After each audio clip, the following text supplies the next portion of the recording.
तळोदा नगर परिषदेच्या या विविध भूमिपूजनासाठी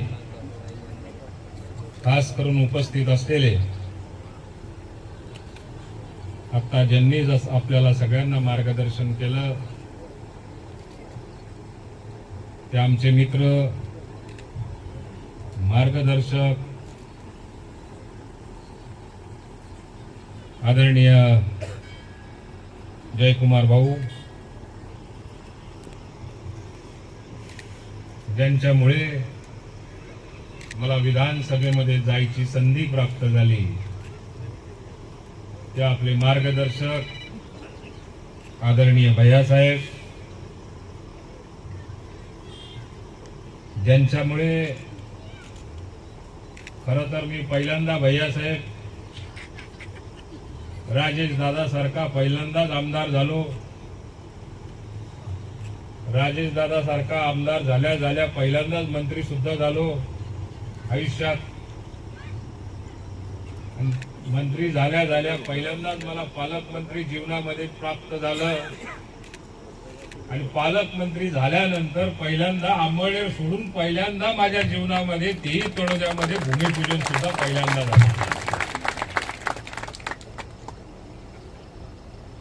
ज्यांच्या निमित्ताने या ठिकाणी उपस्थित राहण्याची मला संधी प्राप्त झाली,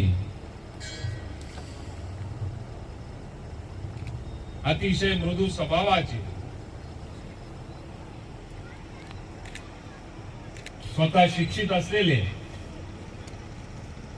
प्रशासनामध्ये कुठल्या प्रकारची आपण कामं करू शकतो आणि ती मार्गी कशी लावू शकतो याचा गाढा अभ्यास ज्यांना फार कमी कालावधीमध्ये प्राप्त झाला ते आपल्या तालुक्याचे आमदार आदरणीय राजेश दादा.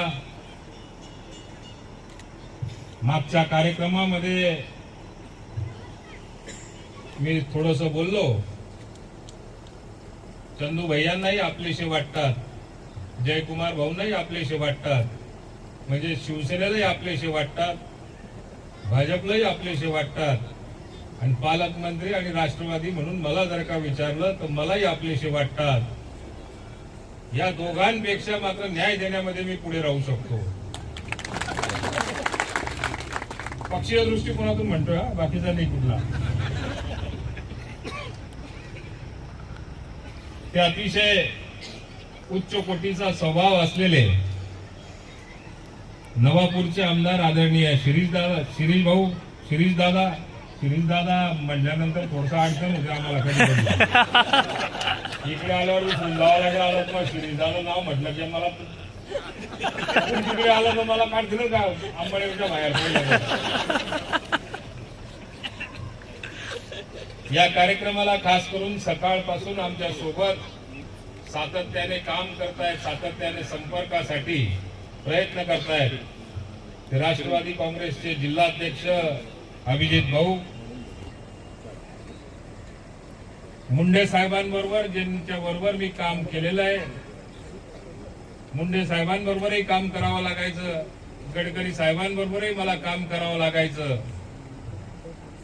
आणि 2014ला देवेंद्र भाऊनी तू तोडलं, तुमचं नाव काढल्याबरोबर वजन वाढलं तुमचं. हा प्रॉब्लेम आहे, तुमचं वजन दिवसेंदिवस वाढतंय. राजकीय म्हटलो मी. ते आदरणीय माजी महापौर आदरणीय करपे नाना,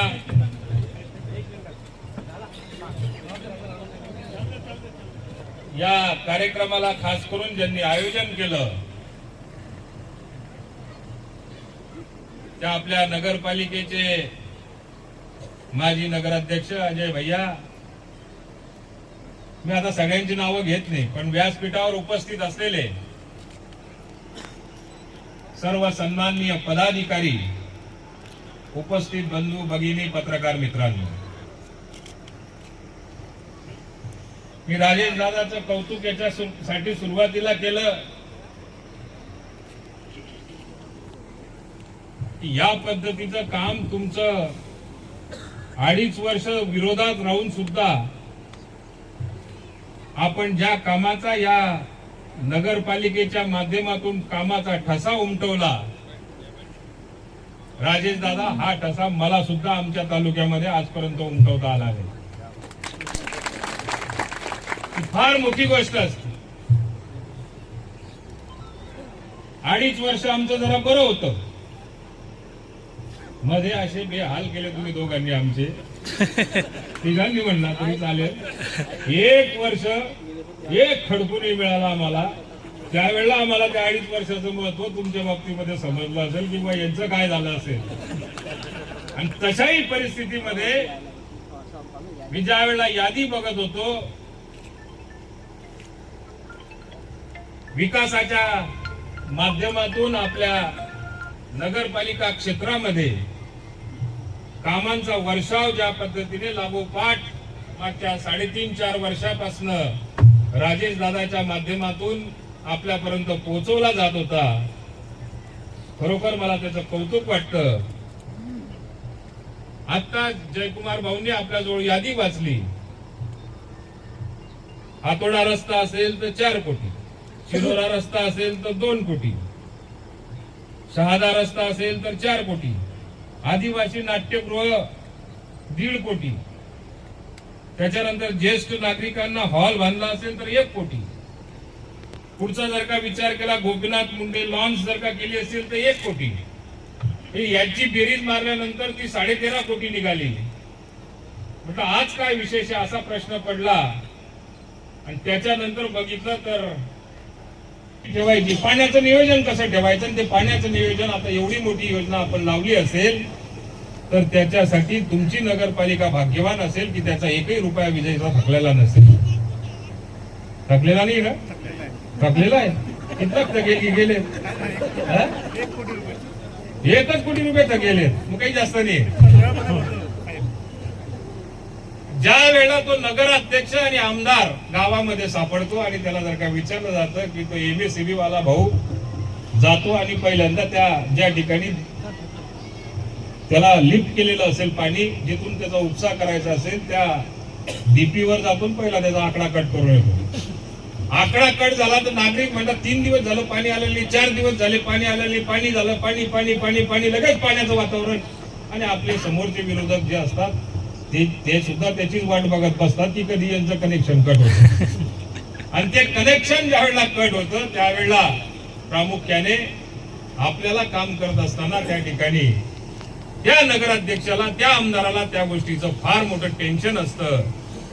या सगळ्या प्रक्रियेमध्ये आपण ज्या वेळेला पार पडतो तर सीओ साहेब आपल्या एस्टिमेट मध्ये अशी काही तरतूद करा, जसे विजेच्या पंपाच्या बाबतीत नाना करपेंनी आपल्याला सांगितलं, आपण जर का लागणारा आपल्याला विजेचा भार जो असेल तो सोलरच्या माध्यमातून आपण त्याची निर्मिती जर का केली ना, आपल्या एस्टिमेट मध्ये त्याची तरतूद कदाचित 100% आता असेलच, परंतु तरतूद जरी नसेल तरी सुद्धा ती आता सुद्धा आपल्याला करता येऊ शकते की जेणेकरून भविष्यामध्ये आपल्या नगरपालिकेला जो आर्थिक भार आपल्याला सातत्याने सामोरी जावं लागतं त्याला कुठेतरी आपल्याला स्थान देता येतं. मी अधिक वेळ घेणार नाही, परंतु आताच मला चिठ्ठी आली, चिठ्ठी सांगितल्यानुसार की शिंदखेड्याच्या जवळपास आपली गाडी पोहोचलेली, म्हणजे नरडाण्याच्या पुढे निघालेली आहे. त्यामुळे मला नंदुरबारला गाडी पकडण्याकरता घाई करावी लागेल. पण एक गोष्ट नक्की सांगतो की पालकमंत्री म्हणून मला या जिल्ह्यामध्ये माननीय अजितदादा पवार यांच्या आशीर्वादाने, मुख्यमंत्री आणि देवेंद्र फडणवीस साहेब उपमुख्यमंत्री यांच्या विश्वासाने या ठिकाणी पालकमंत्री पद जे मिळालेलं आहे, मला आता असं आश्चर्याचा धक्का बसला की मला धुळं देतील किंवा बुलढाणा देतील. पण आता मला त्याचं कारण कळलं की आपल्या सगळ्यांचा बघितलेला सगळा जो रोष मी सकाळपासून बघतोय, आपण फार मोठी काहीतरी असे माझ्यावर उपकार केलेले असतील की या सगळ्या नंदुरबार जिल्ह्याची सेवा करण्यासाठी परमेश्वरालाही प्रार्थना केली आणि राजकीय परमेश्वर आपले जे मुंबईला बसले असतील त्यांना सुद्धा तुम्ही प्रार्थना केली असेल, म्हणून कदाचित मला हे नंदुरबारचं पालकमंत्री पद कदाचित मिळालं असेल. आज आढावा घेतला आपल्या आमदारांच्या माध्यमातून, तळोद्याच्या नगरपालिकेच्या बाबतीमध्ये असेल, ग्रामीण भागामधल्या काही प्रश्नांच्या बाबतीमध्ये असेल, त्यांनी मला अनेक निवेदनं दिले. आपल्या पुनर्वसनाचा जर का प्रश्न असेल, त्याला नागरी सुविधा लागत असतील त्याच्यासाठी समजा पुनर्वसनासाठी अजून काही टप्पे आपले बाकी असतील, काही पार्ट तुमच्याकडे 33 कोटीचा आला असेल, खर्च झालाय का त्याचा? खर्च झाला नसेल तर उद्या फाईल पाठवा, परवा मंजुरी मिळून जाईल. अजून पुनर्वसनामध्ये तुमची जर का कामं आपल्या सुविधांच्या बाबतीमध्ये पेंडिंग जर का असतील तर मी आपल्याला सांगतो की उद्याच्या उद्या तुम्ही मुंबईला येत नसणार तर पुढच्या आठवड्यामध्ये DROंना भेटायचं, कलेक्टरांना भेटायचं आणि त्याचा प्रस्ताव समजा जर का पुढच्या आठवड्यामध्ये मुंबईपर्यंत पोहोचवला तर मी तुम्हाला गॅरंटेड याच व्यासपीठावरून सांगतो की ज्या दिवशी प्रस्ताव तुमचा मुंबईला मदत पुनर्वसन विभागाकडे येईल त्याच्या 4 दिवसाच्या आत सगळ्या मंजुऱ्या तुम्हाला प्राप्त होऊन जातील. त्याच्याबरोबर शेतकऱ्यांचे जे प्रश्न असतील, इतर काही अजून समस्या असतील त्याच्या बाबतीमध्ये आपण वेगळ्या पद्धतीने नंदुरबारसाठी न्याय देणार आहोत. आतापर्यंत जे झालं ते झालं, मागचं काय झालं याच्या पिसत बसण्यापेक्षा आपल्या संपूर्ण जिल्ह्याचा बॅलन्स कसा ठेवता येईल आणि प्रत्येक लोकप्रतिनिधीला आपल्याला स्थानिक लोकांचा विचार करून, मतदार हा कुठल्या पक्षाचा नसतो, त्याच्याकडे विचार करून त्याच्याकडे बघून आपल्याला येणाऱ्या काळामध्ये जिल्हा नियोजन विभागाच्या माध्यमातून, DPDCच्या माध्यमातून आपल्याला जो काही निधी उपलब्ध करता येऊ शकत असेल तो आपल्या लोकसंख्येच्या आधारावरती 100% तुमच्यापर्यंत पोहोचल्याशिवाय राहणार नाही, एवढं या ठिकाणी आश्वासित करतो. परत एकदा सगळ्यांचे मी आभार मानतो.